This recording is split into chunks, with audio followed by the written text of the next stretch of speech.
अस्सलामुअलैकुम बच्चों, कैसे हैं आप सब। उम्मीद करती हूँ खैरियत से होंगे। आज हम पढ़ेंगे माहौल का मुताला और आज का हमारा उन्वान है मुतअद्दी अमराज और उनकी रोकथाम। बताइए तो भला, आपके साथी खेलते हुए गिरकर ज़ख्मी हो जाते हैं, क्या उस वक्त कोई ये कहता है कि उनके पास मत जाइए वरना आप भी ज़ख्मी हो जाएंगे। जब आप खेल रहे हो और अगर आपका कोई एक साथी गिर गया हो और उसे ज़ख्म हो गया हो, तो क्या उस वक्त कोई ये कहता है कि उनके पास मत जाइए वरना आपको भी ज़ख्म हो जाएगा, आप भी ज़ख्मी हो जाएंगे। नहीं, ऐसा कोई नहीं कहता। वालदा के सर में दर्द हो रहा है, क्या उनके करीब जाने से आपको भी सर दर्द होगा। क्या आपकी अम्मी के सर में दर्द हो रहा है तो क्या आप उनके करीब जाएंगे तो आपको भी सर दर्द होगा। नहीं होगा। ऐसा कब कहा जाता है कि बीमार इंसान के पास ना जाएं, उसके इस्तेमाल किए गए बर्तनों में ना खाएं पिएं, उसके रुमाल तौलिया कपड़े इस्तेमाल ना करें। अब देखिए, अगर आपका कोई साथी गिरकर ज़ख्मी होता है तो आप उसके पास जा सकते हो। उस वक्त कोई आपको ये नहीं कहेगा कि उनके पास मत जाइए वरना आप भी ज़ख्मी हो जाएंगे। अगर आपकी वालदा के सर में दर्द हो रहा है तो उनके करीब जाने से आपको सर दर्द नहीं होगा। लेकिन कभी कभार आपसे ऐसा कहा जाता है कि बीमार इंसान के पास ना जाएं, उसके इस्तेमाल किए गए बर्तनों में खाना पीना नहीं है और उसके रुमाल है तौलिया है कपड़े इस्तेमाल नहीं करना है। तो ऐसा कब कहा जाता है। मुतअद्दी अमराज, वालदा का हाथ जल गया है, उनको होने वाला ज़ख्म या दादा की पीठ का दर्द दूसरों को नहीं होता। अगर आपकी वालदा का हाथ जल गया है तो क्या उनके करीब जाने से आपका भी हाथ जल जाएगा। नहीं। अगर आपके दादा की पीठ में दर्द है तो वो दर्द उनके करीब जाने से दूसरों को भी होगा। नहीं होगा। लेकिन इन्फ्लुएंजा, नज़ला, दाँत खारिश, छोटी चेचक, खसरा जैसे कुछ अमराज के मरीजों से दूर रहना चाहिए। ये अमराज एक से दूसरे को लाहक हो सकते हैं। ऐसे बीमारियों को मुतअद्दी अमराज कहते हैं।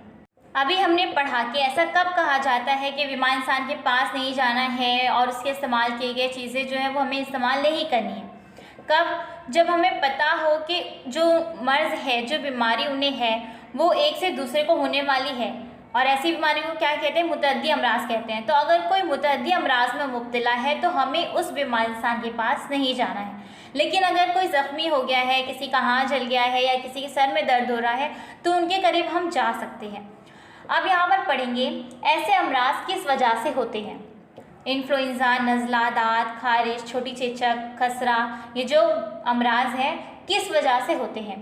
ये अमराज खुर्दबीनी जानदारों के ज़रिए होते हैं। ऐसे अमराज की वजह बनने वाले खुर्दबीनी जानदारों को अमराज के जरासीम कहते हैं। हर मर्ज़ की वजह एक मखसूस जरसूमा होता है। किसी मर्ज़ के जरासीम जिस्म में दाखिल होकर उनकी नशोनुमा होने लगे तब इंसान मर्ज़ में मुब्तला हो जाता है। अगर किसी मर्ज़ के जरासीम जिस्म में दाखिल होकर नशोनुमा होने लगे यानी बढ़ने लगे तब इंसान उस मर्ज़ में मुब्तला हो जाता है। कोई मर्ज़ एक से दूसरे फ़र्द को किस तरह लाहक होता है। अभी यहाँ पर हमने पढ़ा कि जो अमराज एक से दूसरे को लाहक हो सकते हैं ऐसी बीमारियों को क्या कहते हैं, मुतअद्दी अमराज कहते हैं। तो कोई मर्ज़ है अगर वो तो एक से दूसरे फ़र्द को किस तरह हो सकता है। तो यहाँ पर हम देखेंगे किसी को नज़ला हो तो उसके जरासीम उस इंसान की छींक और खांसी के ज़रिए हवा में मिल जाते हैं। ये जरासीम दूसरों के जिस्म में दाखिल होते ही कई लोगों को नज़ला हो सकता है। इसे मर्ज़ का फैलाव कहते हैं। अब यहाँ पर हमने देखा कि कोई मर्ज़ एक से दूसरे फ़र्द को किस तरह लाहक होता है। अगर किसी को नज़ला हो गया है तो उसके जरासीम उस इंसान की छींक और खांसी के ज़रिए हवा में मिल जाते हैं और ये जरासीम दूसरों के जिस्म में दाखिल होते ही बहुत सारे लोगों को नज़ला हो सकता है और इसे क्या कहते हैं, इसे मर्ज़ का फैलाव कहते हैं। टाइफाइड, मियादी बुखार से मुतासरा शख्स से टाइफाइड के जरासीम सेहतमंद इंसान के जिस्म में दाखिल होने पर टाइफाइड का फैलाव हो सकता है। तो इस तरह कोई भी मर्ज़ एक से दूसरे फ़र्द को हो जाती है। अमराज का फैलाव, अमराज का फैलाव किस किस तरीके से होता है। तो यहाँ पर अभी हमने पढ़ा कि छींक के ज़रिए और खांसी के ज़रिए हवा में मिल जाते हैं क्या, जरासीम, और ये जरासीम जब दूसरों के जिस्म में दाखिल होते हैं तो इस तरह मर्ज़ का फैलाव होता है। तो यहाँ पर अभी हम पढ़ेंगे कि और कौन कौन से तरीके से अमराज का फैलाव होता है।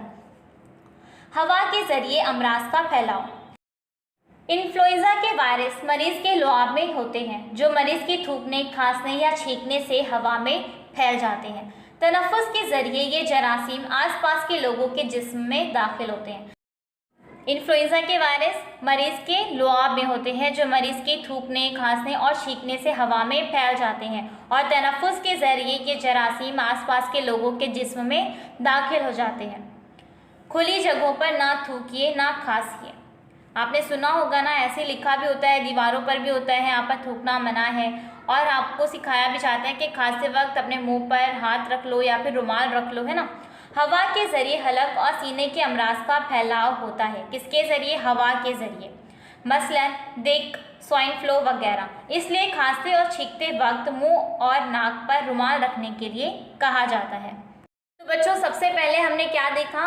हवा के जरिए अमराज का फैलाव। हवा के जरिए हलक और सीने के अमराज का फैलाव होता है, इसीलिए क्या कहा जाता है? खांसते और छींकते वक्त मुंह और नाक पर रुमाल रखा करो। उसके बाद हम देखेंगे पानी के जरिए अमराज का फैलाव। किसके जरिए? पानी के जरिए। टाइफाइड, हैज़ा, इसहाल, आंतों के अमराज के जरासीम, इसी तरह यरकान के जरासीम मरीज के फुजले में होते हैं। पानी में उस फुजले के मिलने से अमराज के जरासीम पानी में दाखिल हो जाते हैं। ऐसे जरासीम के जरिए आलूदा पानी पीने से ये जरासीम पानी पीने वालों की आंतों में दाखिल हो जाते हैं और उन्हें मर्ज लाहक हो जाता है। अमराज के इस फैलाव को रोकने के लिए पानी के ज़ख़ीरे के करीब नहाने, कपड़े धोने, नदी के किनारे अजाबत करने से हमेशा परहेज़ करना चाहिए। उसके बाद है बच्चों ग़िज़ा के ज़रिए अमराज का फैलाव। खुले में खाने की सफ़ें। मक्खियाँ गलाजत पर बैठती हैं।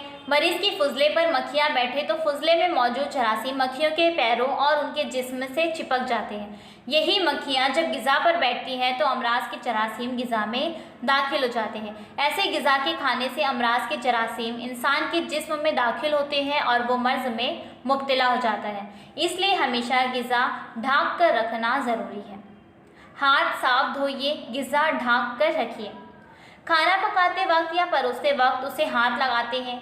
किसी शख्स को आंतों की बीमारी हो गई हो और ज़रूरत से फारिग होने के बाद उसने हाथ साफ नहीं धोए तो खाना बनाते वक्त या परोसते वक्त उसके हाथों से चिपके हुए जरासीम ग़िज़ा में दाखिल हो जाते हैं। ऐसी ग़िज़ाई अशिया अमराज के फैलाव का बास होती है, इसलिए ऐसी ग़िज़ा नहीं खाना चाहिए। हर जगह पर सफाई रखना सेहत के लिए फ़ायदेमंद है।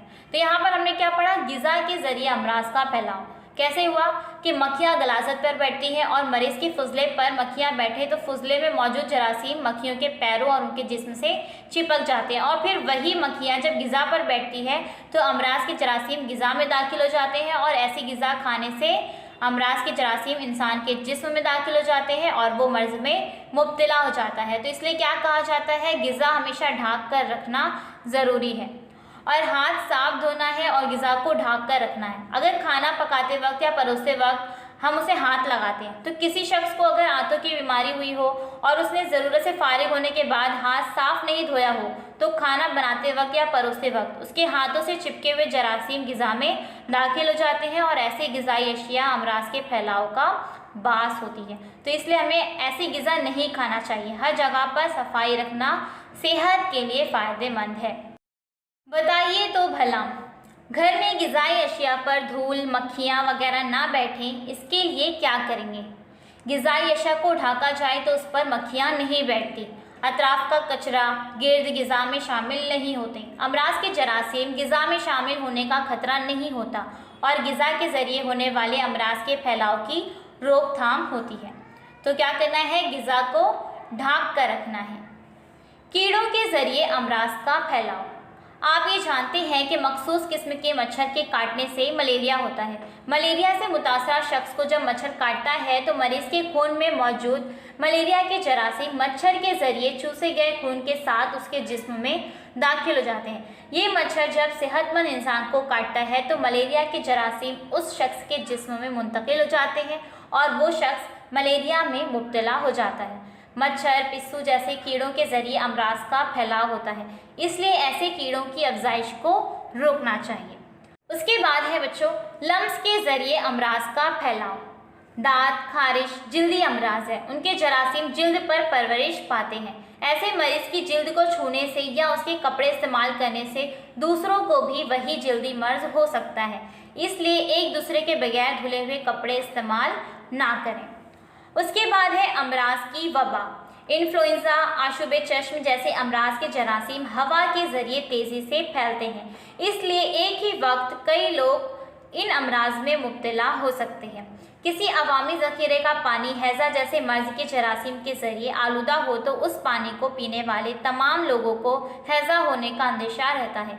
किसी जगह बहुत ज़्यादा मच्छर हो तो वहाँ कई अफराद मलेरिया में मुब्तला हो सकते हैं। किसी मुकाम पर कई लोग एक ही वक्त में किसी मुतअद्दी मर्ज़ में मुब्तला हो जाएं तो उसे मर्ज़ की वबा कहते हैं। किसी मुकाम पर कई लोग एक ही वक्त में किसी मुतअद्दी मर्ज़ में मुब्तला हो जाएं तो उसे क्या कहते हैं? मर्ज़ की वबा कहते हैं। हवा, पानी, ग़िज़ा और कीड़े, हशरात अमराज के फैलाव के ज़राए हैं, इसलिए सब उसका ख्याल रखें कि हमारे ग़िज़ा, पानी और हवा में अमराज के जरासीम दाखिल ना हो। नेज़ अमराज फैलाने वाले कीड़ों की अफजाइश को रोका जाए तो अमराज की वबा को रोकना मुमकिन है, इसलिए सफाई की आदतों को अख्तियार करना ज़रूरी है।